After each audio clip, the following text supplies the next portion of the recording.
So welcome everybody.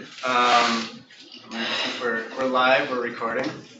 My name is Owen Seltz. I have been working here since 2008, with a couple of years elsewhere for a brief period. But I've been mostly trying to commute as much as possible. Summer makes that a lot easier. But I do dabble in some winter biking as well. I'll get into that a little bit more. But this is, I want this to be helpful for everybody. I mentioned this a little bit before we started, but I got, I think, one question from somebody at DOT about bags, so I'll make sure to touch on that. And then Mona asked me about the locking situation, at least here at the PCA, and in lockers. How safe is it to lock your bike up outside? And where you go to for lockers. So I'll be sure to touch on that. And I want you to, if you have a question as I'm talking about something, so feel free to jump in and, if you have your own idea, please run it by me, or share it with the group. I am not an expert in any of this. I just do it.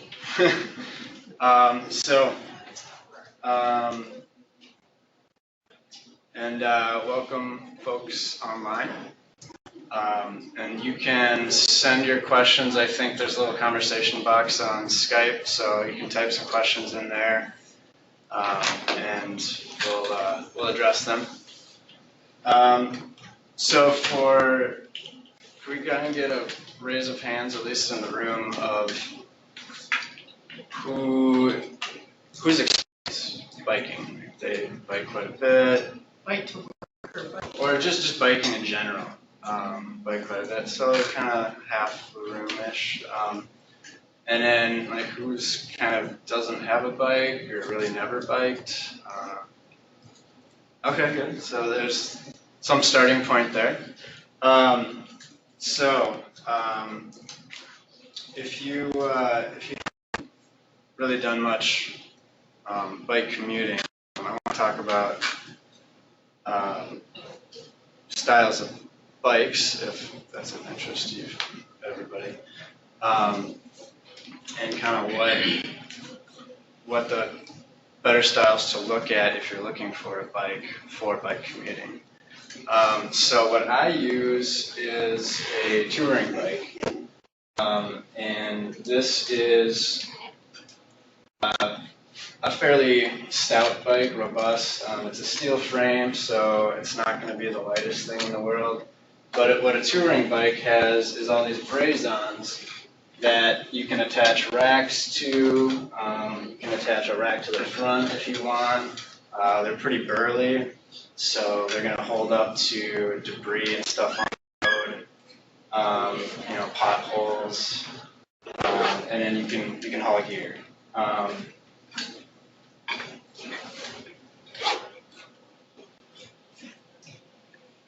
The steel is actually, it's a little bit more forgiving than an aluminum frame. So it's a little bit smoother ride. It accepts kind of a little thicker tires than an average than a strictly road bike. And so if you like a really light bike, you can go with a road bike. But that might not have braze-ons where you can attach a rack to, so you might need to adjust your bag situation appropriately. And then typically a strictly bike will have skinnier tires that might not hold up to kind of a city riding over a long period of time. So I like these tires because they last a while. I don't have to worry too much about them. So my ride of choice, but regular road bike is great. Another kind of in between is, so kind of going away from, so these also have drop bars, which is nice because it gives you kind of lots of hand options. You can put your hands over there, put it down there, so you can switch it up. So it's good for long distance riding as well. If you don't really like drop bars, there's different kinds of preferences. There's what is called a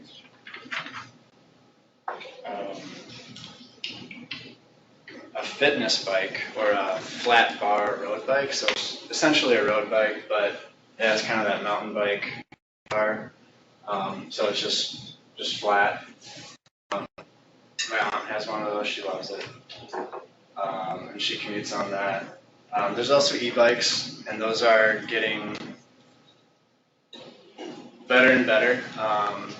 There's versions out there where you wouldn't even know that it's an e-bike. The battery, how they structure the battery in the bike is just looks like a down tube, like kind of a wider down tube. So that's another option. I know Melissa Wenzel loves her e-bikes. So that's a great option.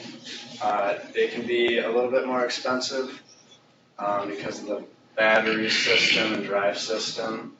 But I don't think they're prohibitive. I mean, you can shop around. With anything, kind of spend as much as you want.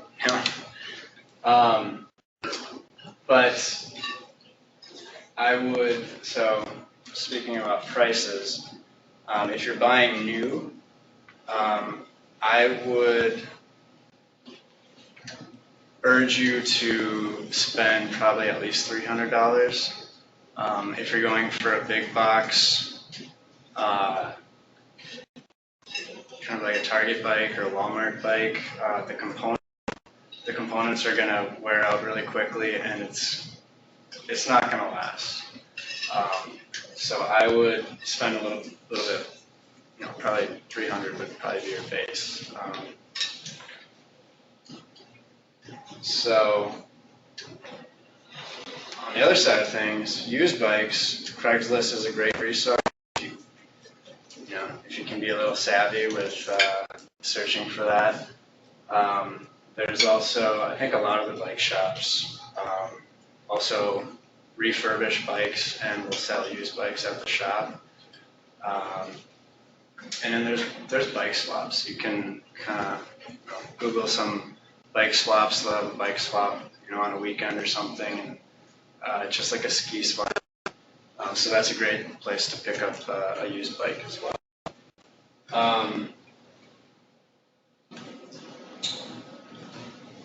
Let's see. So there's also hybrids, and those are a little more on the cruiser side of things. The seat is going to be more cushy. It's going to be wider.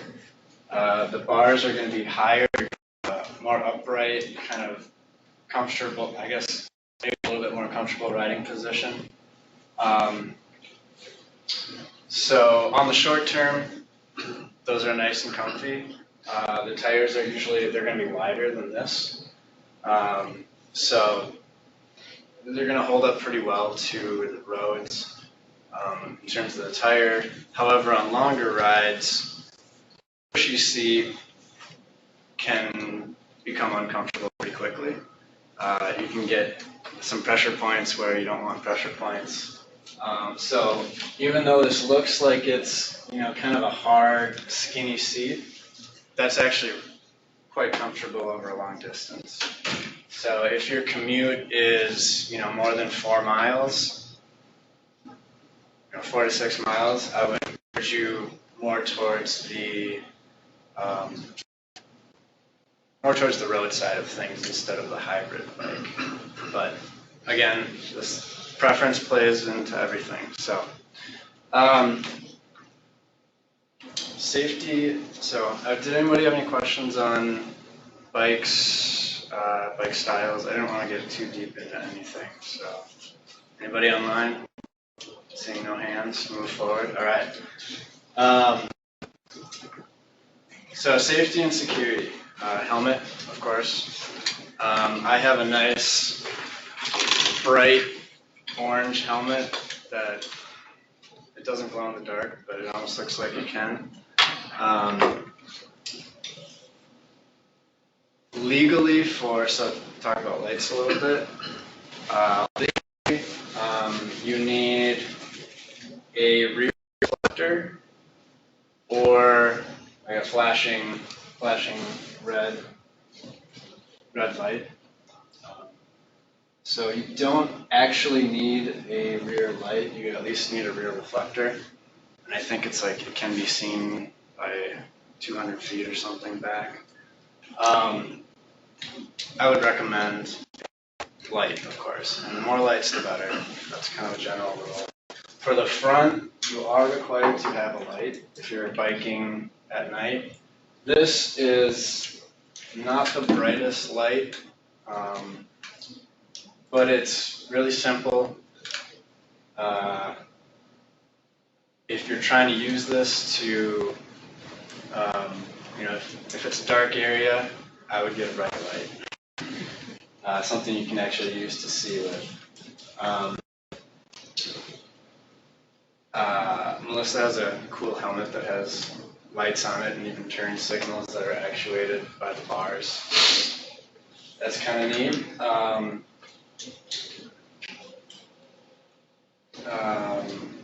What is safety? So then, biking, rules of the road. For the most part,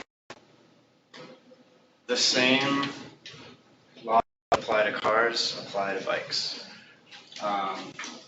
And I think already this spring I've had 2 cars. I was at a stop sign and then there was no stop sign on the cross street, and the car would stop for me, even though they don't have a stop sign or anything. If you're in a car, nobody's gonna stop for you in a car. They shouldn't stop for me. So if and then it just becomes a Minnesota standoff. And, it's a nice courtesy, thank you, but just treat me like a car. With that said, there are some differences. So, by law, cars are supposed to give you 3 feet to pass, at least, so minimum of 3 feet. That doesn't always happen, so if you're uncomfortable with riding on the road and just starting out, I would recommend trying to stick to bike paths, trying to stick to lower traffic roads, or roads that have a bike lane, a specific bike lane. Unfortunately, St. Paul is a little behind the curve compared to Minneapolis. We're like 5 to 10 years, it seems, on a lot of those things. But we're getting there.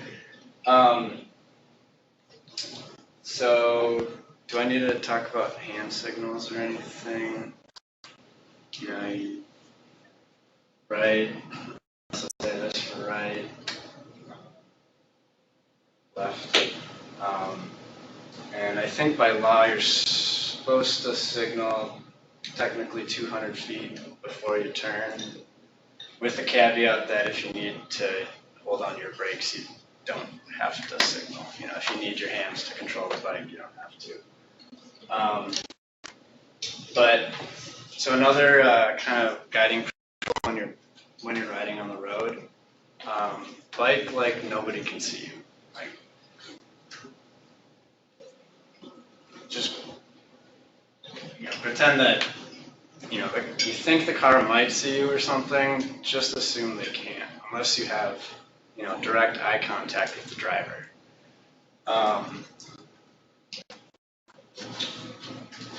Let's see. Yeah. Are you supposed to signal when you stop? Or is that just for cars that have their lights on?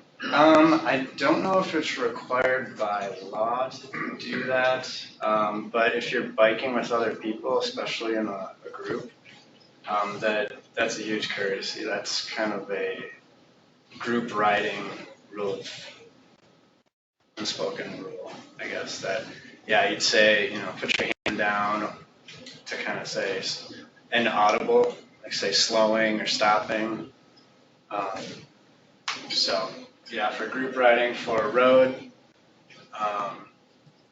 typically you're gonna, if you're stopping unnaturally, I would do something to, if you're in the road, to show other drivers that you're stopping, like if it's not at a stop sign or stop or something like that. So again, bikes, you need to stop at stop signs, stoplights, just like if you're a car.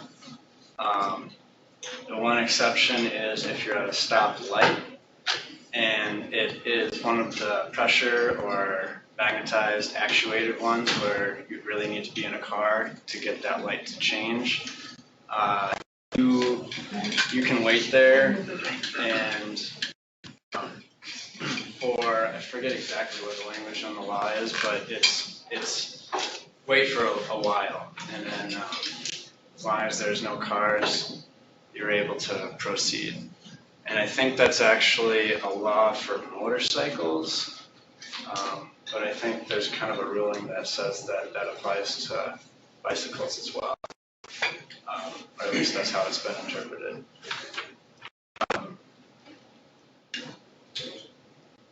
Yeah, I see a lot of. Are there any interesting? Oh, They can't. They can't hear. Oh. I am able to hear them through your device. Okay. Might be some audio problems. Okay. Works for some, not for others. Comment at the bottom. Can you Vehicles just can now find- cross yellow lines if safe to do so when passing in order to give at least 3 feet. Okay, that's good to know. So vehicles, so if you're driving in a car, you can cross the yellow line as long as it's safe. No oncoming traffic. Yeah. So, there's one other thing that's good to mention. Riding on the road. I don't know, it'll come to me. I have a question Yeah. about license stickers or, registration with cities or counties. Is that something that we need to pay? Is that something that happens in the metro area? So it's not required, but it is a good idea to be bike registered for purposes of if it gets stolen or something, because often, the police will recover a lot of bikes, but they're not able to return them because there's not proper identification of the bike. So if you register your bike, I think there's a national registry, there might be a local one as well. If you register your bike, then the national registry, that'll have your information. You can give that to the police for it if they recover that. Also, bikes are, so pawn shops are required to report all of their product ID numbers. So if you have your whatever identification on your bike, that'll be reported to the police. So if something comes in through that route, there's a good chance that you get it back. I've actually had that happen with a camera, so these things do work. All right, so just, yeah. The vehicle has a vehicle identification number. Bike has what number? What bike? They have under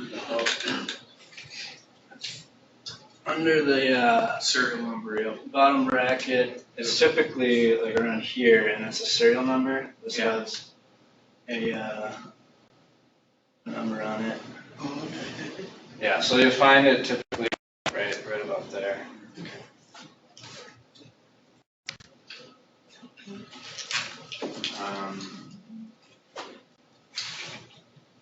Let's see.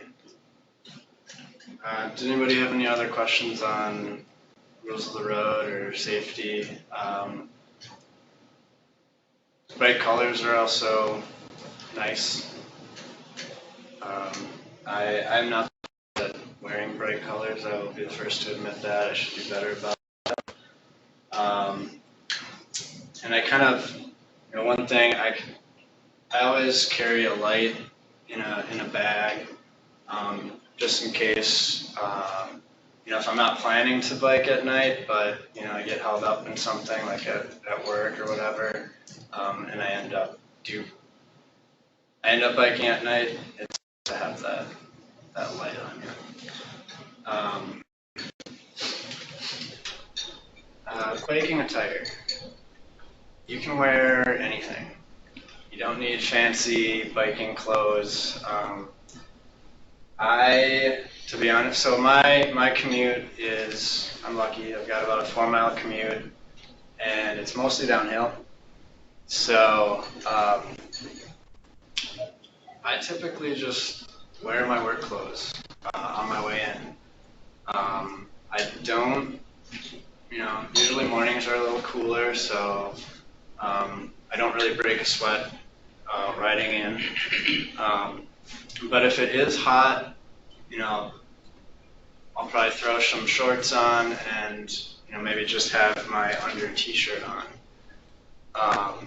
If you are biking a longer distance, or really a hard biker, you want to just punch it, and you're going to be breaking a sweat, you're going to be doing a lot of activity, respect your coworkers. And at the PCA, we have shower facilities downstairs, as many of you probably already know. Utilize those. You'll save on hot water at home too.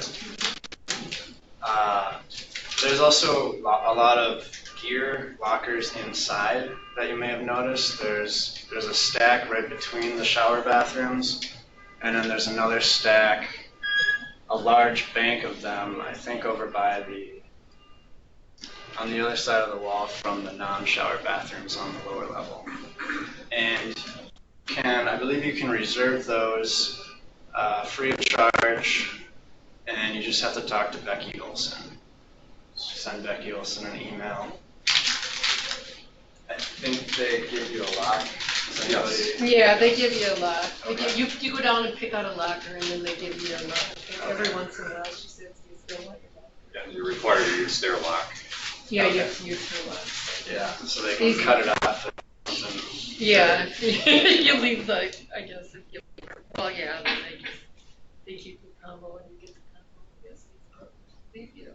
So that would be a great place to keep your shampoo, maybe soap. Another thing, so I keep my shoes at work, and then I just bike in with my mountain bike shoes. But others can, it's kind of a side topic. But I have these flat pedals with a cage. Historically, these were called clips, and now there's clipless pedals, which gets a little confusing, and because historically these were called clips, but now what you'd think would actually be called a clip is called clips, and those are, it just has a little cleat on your shoe, and it's a really small pedal, and you just clip right into that pedal, and you're connected to the bike. And if you haven't used those, they can take a little getting used to, because you have to actively, you've got to think about it, actively get your foot out of that clip. I think it's kind of a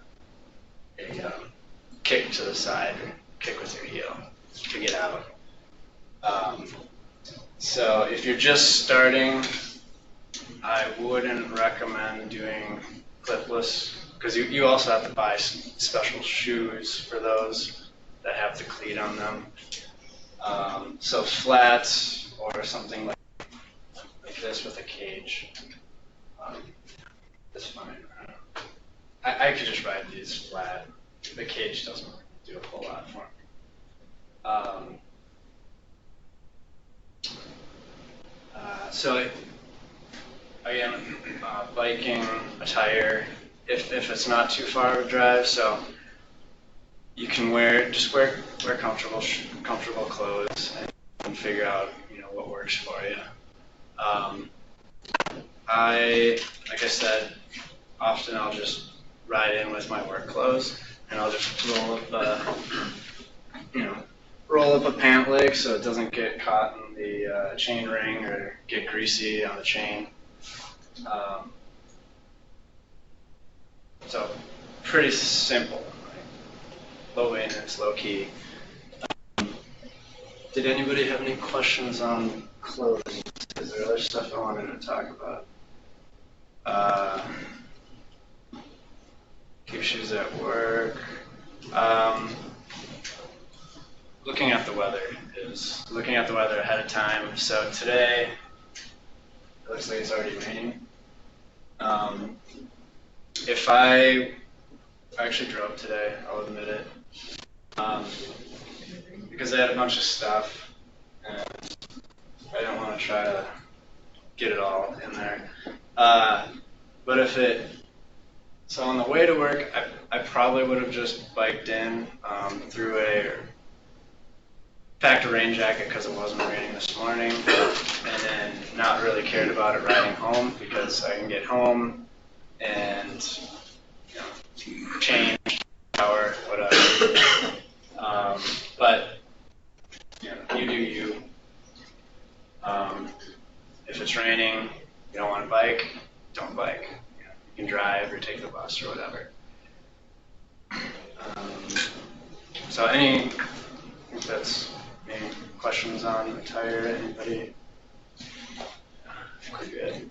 Okay, I'm gonna move on to bags because actually let me back up to locks. So let's talk about locks a little bit and bike lockers. And I unfortunately am not the most knowledgeable about the bike lockers because I haven't really pursued it myself. But I can get you more information offline for specifically who you need to talk to. But if anybody else knows in this room, I know Melissa is Through American. Yeah, at the PCA, there's a wait. I think I'm second on the list, and I've been on the list more than a year. So I don't know about the other agencies, but they don't cross agency. But what is it, like $45 or something? I don't know. Something like that per year. Yeah, so it's not prohibitively expensive to do, but like you were saying, if you want to get on the list now. I don't know if you work with PCA. Yeah, there's a way and I don't know if I'm the last one on the list, but my kids are in college now, so I put myself on the list last year around this time. Okay, yeah, I heard There's it was still like a one year, person in year and front a of me. half or something. You have to wait for people ahead of you that have the locker to get hit by a car. So Yeah, kind of like that, yeah. I had a locker years ago, but I wasn't using it. I'm joking. Retired. If you know somebody that has a bike locker and they don't use it all the time, you can maybe work out a schedule and use it when they're not gonna use it that day. Yeah, if they're working a flex schedule or something like that, yeah, you could Just need the key from exchange. And Keys cannot be duplicated, so And there's there's only only one key. Okay. And I know during the winter, there's probably a number of lockers that go unused because people might not be biking in the winter. I know Peggy doesn't bike in the winter, so she was looking to see if somebody wanted to use it in the winter. But there's also, we have a little shelter. It only has, I think 5 or 6 bike loops, so there's not a ton of bike parking under there. So if you're in early, you can grab a spot there. Otherwise, there's other loops right along the back entrance, and then there's a number of loops out front as well. Now, I noticed a lot of people on that hoop one have their bike locks there. Can you still use that spot, or is that saving the spot for somebody under the No, there's no That's- saving of bikes. Because then they can take the lock and use it somewhere else. Yeah, because they don't want to carry it to and from work. Yeah, Probably, yeah. yeah. Because it is sort of hefty. It can be a little weighty. So speaking of bike locks, this is the lock I use every day. And I typically use one lock.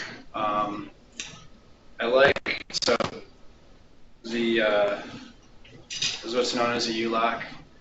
Kryptonite is kind of one of the largest sellers, I think, or one of the more popular ones. They're nice because you can easily snip it with a chain snip or whatever they're called. Bolt cutter. Bolt cutter. Thank you. You can easily do that with these.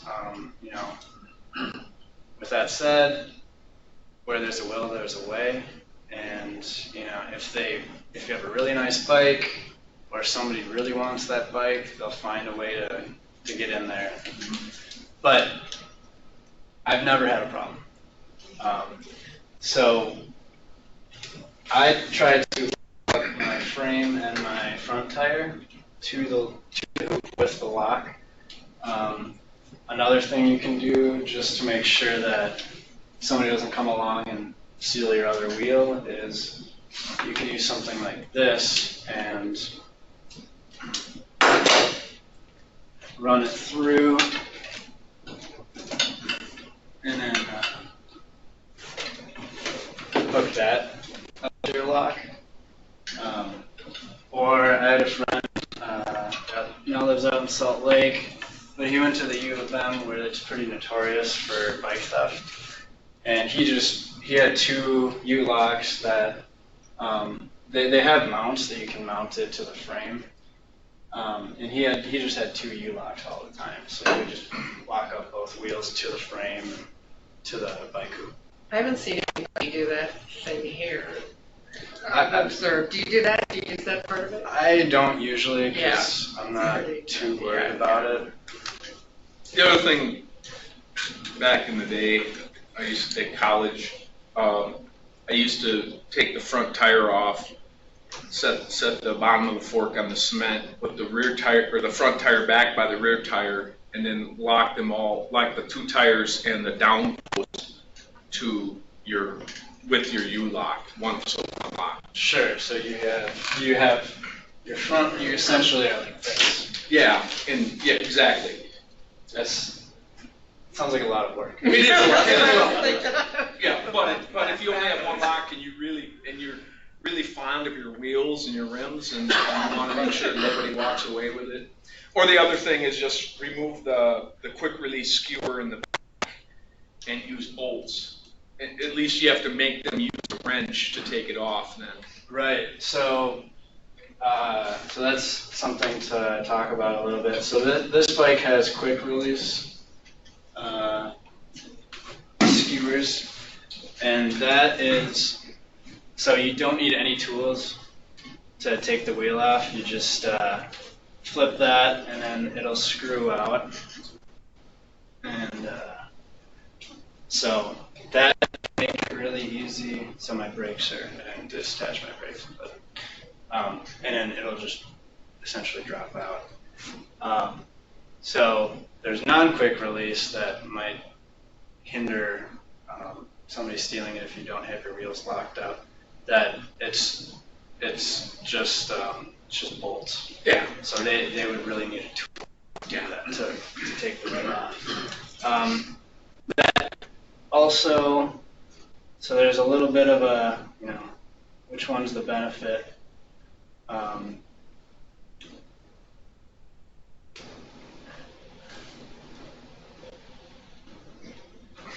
So with quick releases, it's easy to take the wheel off and change the tire. You don't need a tool to take the wheel off. So if you do have the bolt set up, make sure that you have a wrench that can take that wheel off in case you get a flat. Okay.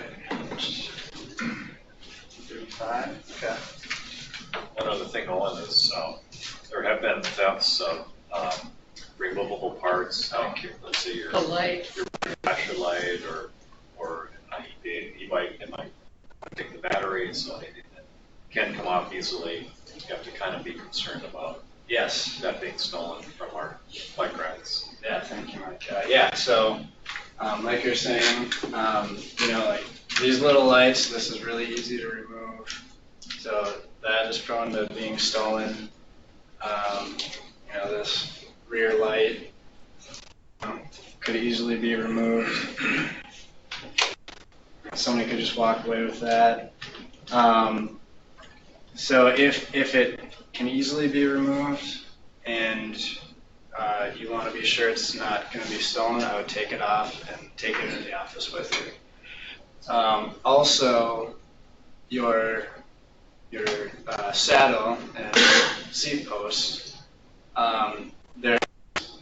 Some bikes have quick releases for these as well, and that makes it really easy to steal the seat. This one does not have a quick release. You'd need an Allen wrench to loosen that up and take it out. But that's also not a hard tool to come by, so it's not a huge deterrent. So if somebody wanted that, they could steal it. I have seen people that take their seat in with them. Personally, I haven't had an issue. I just leave my lights on and it's locked outside to the back loops. But I know that there are a number of people who have, so. Does anybody know, has that been mostly after hours or at a non-busy time of the day, as opposed to if you're in the 8 to 4, 7 to 4:30? Sure. And I think the north lot, there's a bike rack out there that's a little bit further away from, a lot of foot traffic, and especially at the end of the day. So that's. Do you think the back is safer? Or I was thinking about using this TMR one out there, figuring there's a lot of activity back and forth there all the time. If you're in the work hours. Pretty visible. The back is pretty safe. Yeah. Yeah. I've always parked out back, and I haven't had a problem. The problems I have heard about is at that front rack. That front one, yeah. Yeah.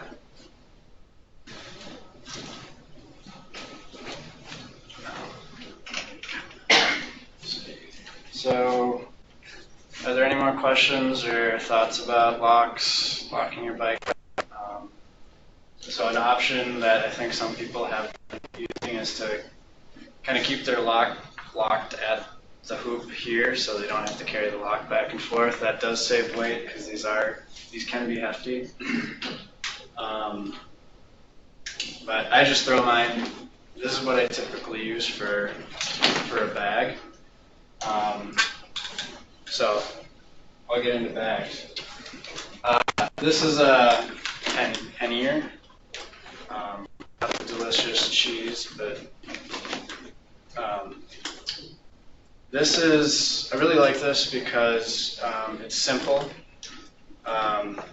It's just pretty much one big pocket, and then there's kind of a side pocket where I slide my lock into, and it can hold a lot, and then you roll it up, and you're good to go. And this bag specifically, so there's a number of different designs. I just hook it, there's a little hook right here, and this actually actuates some little securing hooks. So it's on my rack. It was on my rack. There, yeah. So I'm good to go. So it's really easy to take on and off. It actually has a strap that you can hook on and carry it like a bag around. It's not the most comfortable bag to carry around, especially if you have a lot of weight in it. I have 2 of these. I usually need 1. Maybe if I was doing a cross-country road ride, put a sleeping bag in there and stuff like that.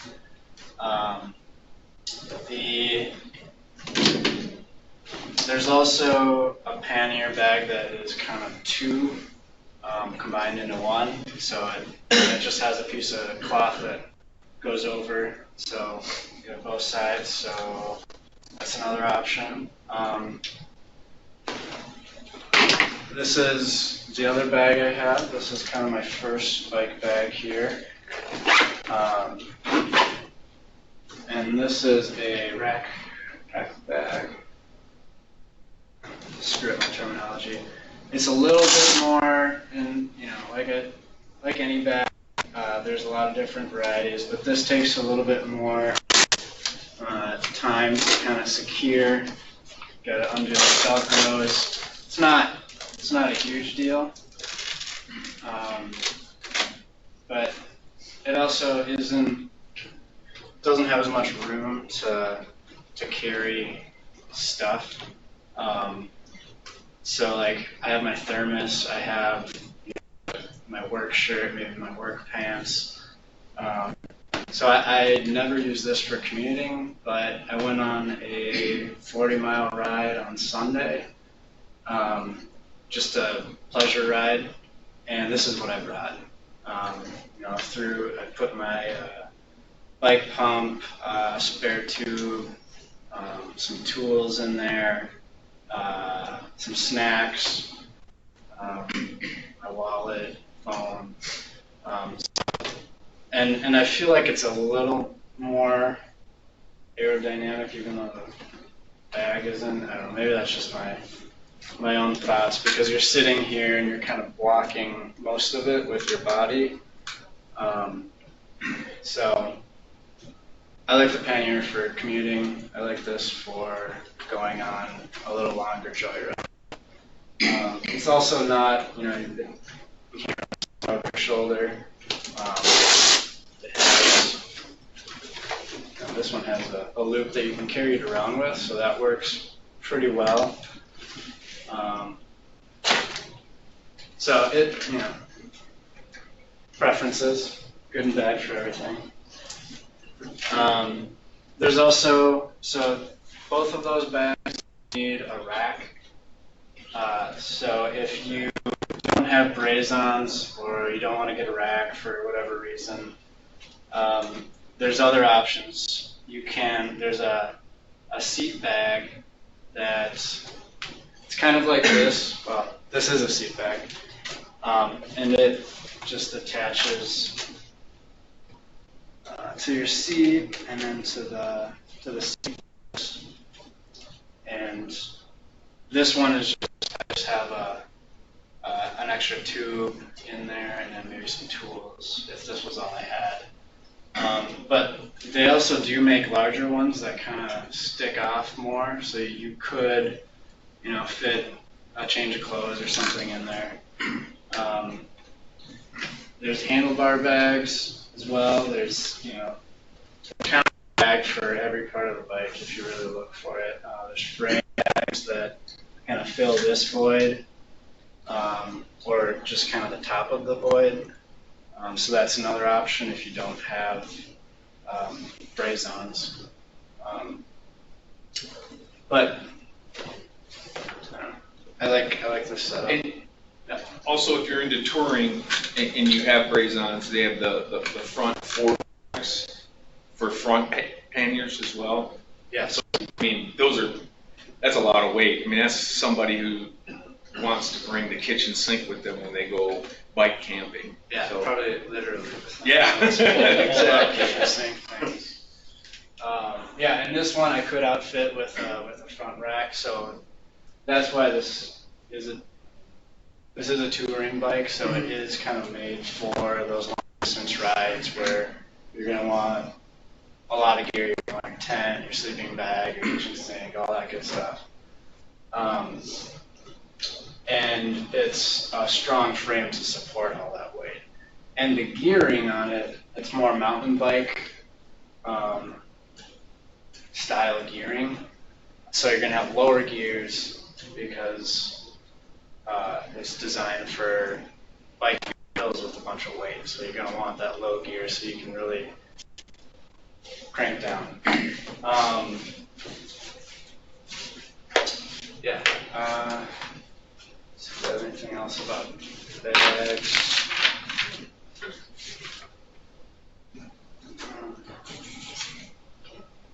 Oh yeah.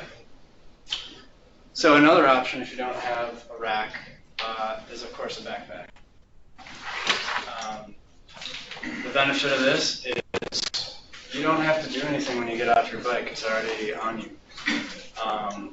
And it's really easy to carry with you. The downside to a backpack is it's going to make your back sweaty. So if you're worried about that, maybe a fanny pack. That, of course, is not going to be as big. You're not going to be able to keep as much gear in it.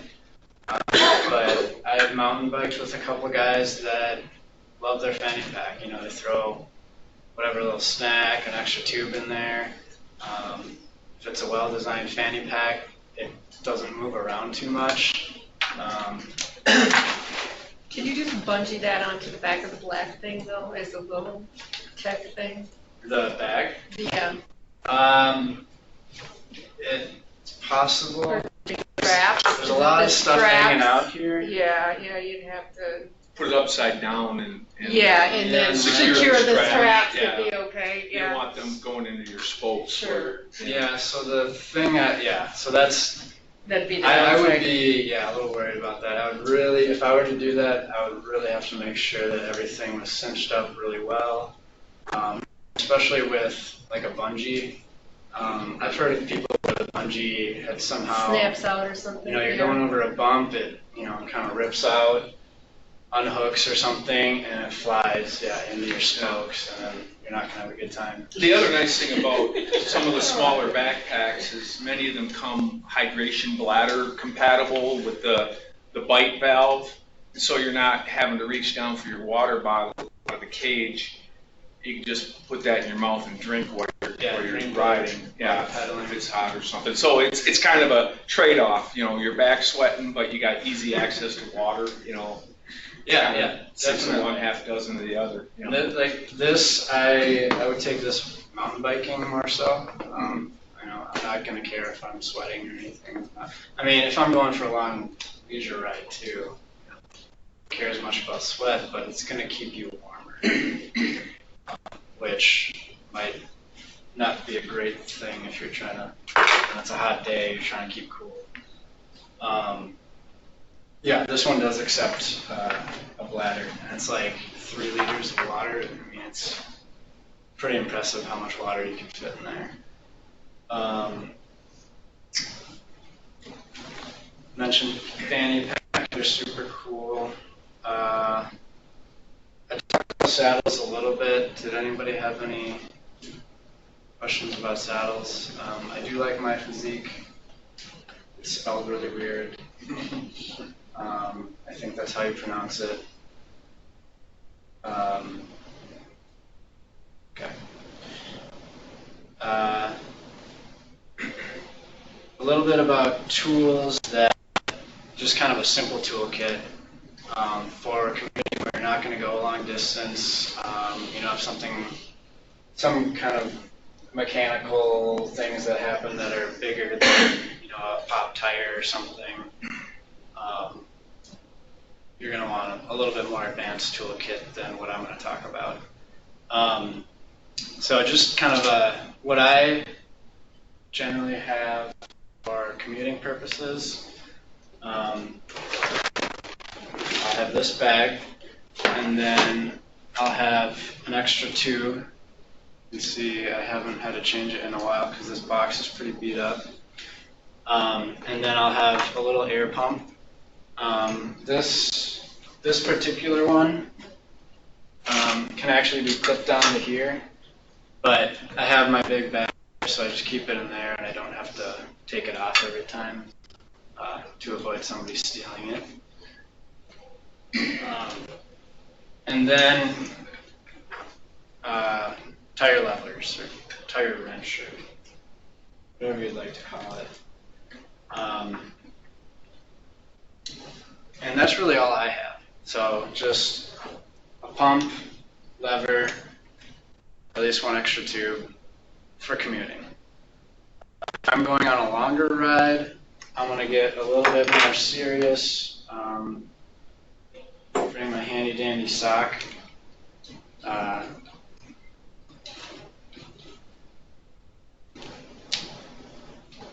With some more tools in it.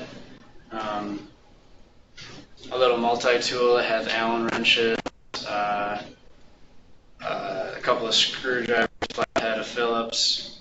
If I'm going mountain biking on a serious ride, well, I probably won't take this with me, but I'll have it in the car.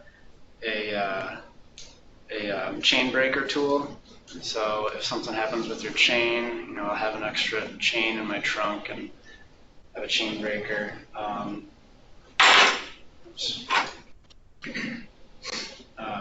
But for commuting, it's just these 3 items will get you probably, that'll do what you need. And again, if you don't have a quick release, I would recommend having a wrench that can get your bolt off. Because actually Melissa the other day, she had a tube, and I don't think her bike wasn't quick release, so she needed a wrench. I didn't have a wrench on me at the time, but I hope she got it situated. So don't be up the road without the proper wrench, I guess. So the other option besides tubes is a patch kit. This is a tiny little patch kit that I got a long time ago from somewhere I don't remember. It was probably for free. And they come with a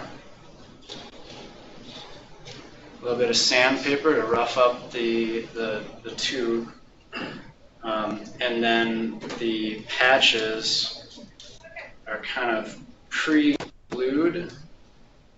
I'm not going to use this one to demonstrate, but I actually purchased this one just because it was kind of a cool, so there's a Lazine. They make some good stuff, well-engineered things, and this has integrated tire levers. So you throw this in there, you don't need a separate thing with tire levers. It's a little larger, but and I haven't used these patches yet, so this will be interesting. But so over the winter, on my winter bike, which I didn't bring in today, but I brought the wheel in, I got a flat kind of towards the end of the season. And what I did was just change the tube. So I just had an extra tube and changed the tube in there. Took the old one out. And here's the old one. So I'll, what should I do? We have, we only have like 6 minutes. It's not really enough time to do the whole demonstration.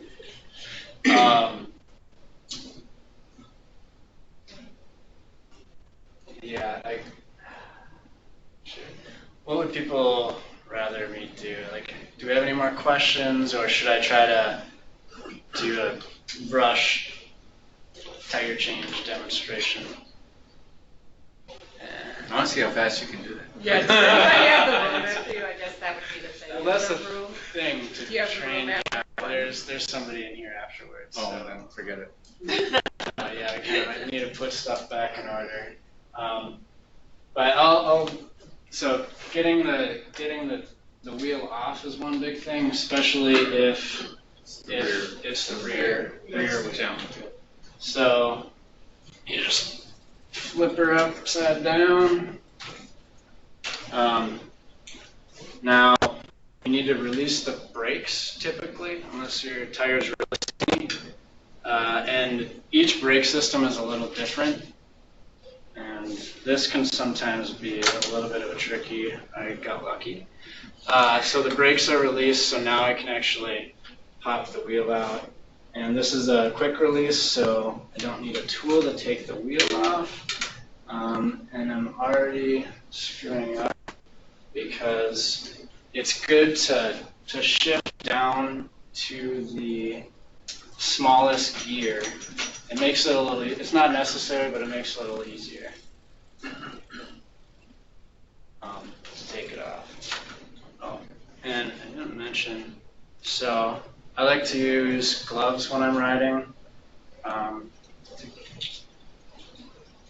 I like to so these are full-fingered ones, and they're handy if you if you drop your chain on the road or something, because you don't get yourself too greasy. So what I did there was you just pull back on your derailleur, pull the wheel up, and it's out. And now you can dig into the wheel and change it. I would like to demonstrate the, I don't have enough time though. But for the patches, so this was the, kind of what you want to do is if there's anything obvious on the wheel or on the tire itself, you can really see what happened. Like if a strap sticking out or a piece of glass. So inspect your wheel first, and you might even be able to hear or feel where it's coming out of. So note that, and then take your tire off, take the tube out, and you can kind of use this as a marker, mental marker. So your stem is a mental marker to, like, if you saw the issue over here, you take your tube out, well, so now your issue is probably going to be over here because that was where the stem was, so then you can kind of figure out. So, so you want to kind of determine what was the issue. So if it was a puncture, you want to remove whatever nail or little piece of metal or glass that punctured it originally, because if you put a new tube in there, it's just going to go flat right away, and then you're going to have to do this all over again. So on this one, I saw a piece of metal sticking out, so I was able to find it. If you also want to maintain good pressure, air pressure on your tubes. So that's something you kind of want to check every ride to make sure that your tires are pumped up, because another way that you can get a flat is a pinch flat. And that's when they're underinflated and you roll over a bump or something, and the tire gets compressed into the rim. And the telltale sign that you got a pinch flat is it looks like a snake bite. So you get these two little slits. And then you can be fairly confident that there's not something else that's going to puncture your tube. So I would inspect it very well. Once you pull it off, inspect the tire and the tube to see if there's anything that punctured it. And then after you've visually inspected it, you could start very carefully running your fingers on the inside of the tire. And be very careful about that, because if there is something sharp, you could get scraped with that, poked with that. So visually inspect it very well first, and then you can try to start feeling it if you think there is still something that punctured it. Yeah. Sorry, we kind of ran out of time. It's 1 p.m. Thank you. You're welcome. Thanks for coming. And thank you for your questions.